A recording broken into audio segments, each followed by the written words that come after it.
Well, this one was too easy. It's running great.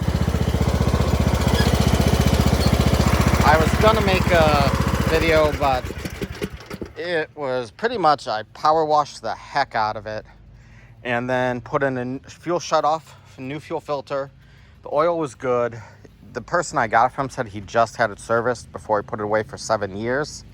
I put a new battery on and new bolts. The bolts were like half missing because they were so degraded. So I got a 350 cold cranking amp battery, the best one Tractor Supply had.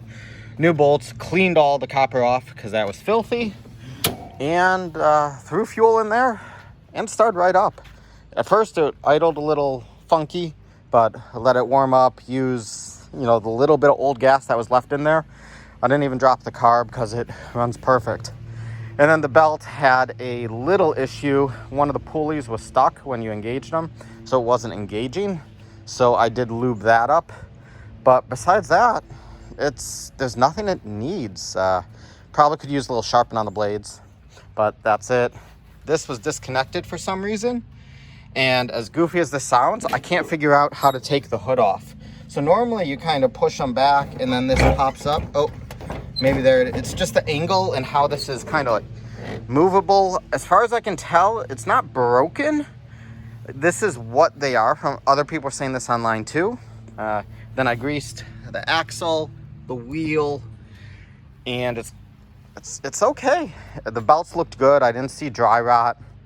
I really can't complain. And then the only reason I really replaced the fuel filter was because it was so discolored. There was junk in there because it had the ethanol fuel. But I mean, the fuel was where it was barely wet on the bottom, so it's not like there was much there. The tires, they seated fine. This was the one that came off the bead, but none of them are leaking. Even they look new. Those were definitely replaced in the front. At least that one, because it says Oregon, and these should be like Carlisle Turf Savers. Then this bracket was messed up.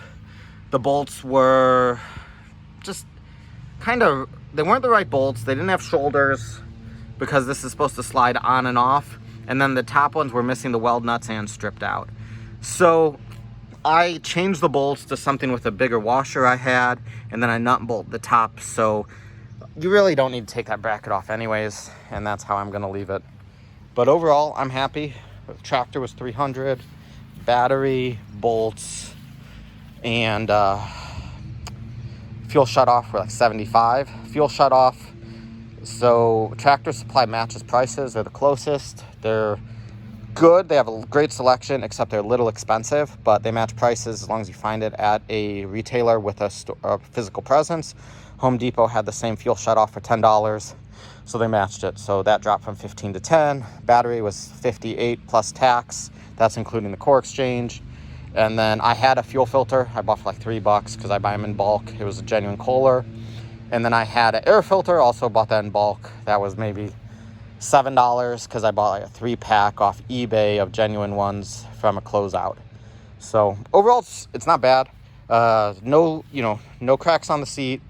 The plastics, I hit them with tire shine. They look pretty good. I like how this oil thing is for changing it. It seems like it's pretty good. The transmission's a little weird. I've never had one with this transmission before. I don't particularly like it because other people complained about too. It's really hard to hit the neutral. You kind of have to play around with it. But the clutch, i.e. parking brake, is only on the left-hand side. So, you get used to it. It works fine. Overall, I'm happy. Let's say I'm into it for under 400. And then it also has the mow and reverse switch. And yeah, all right. Well, sorry I didn't video more of it. Just this quick review of what happened to it and where it's at now.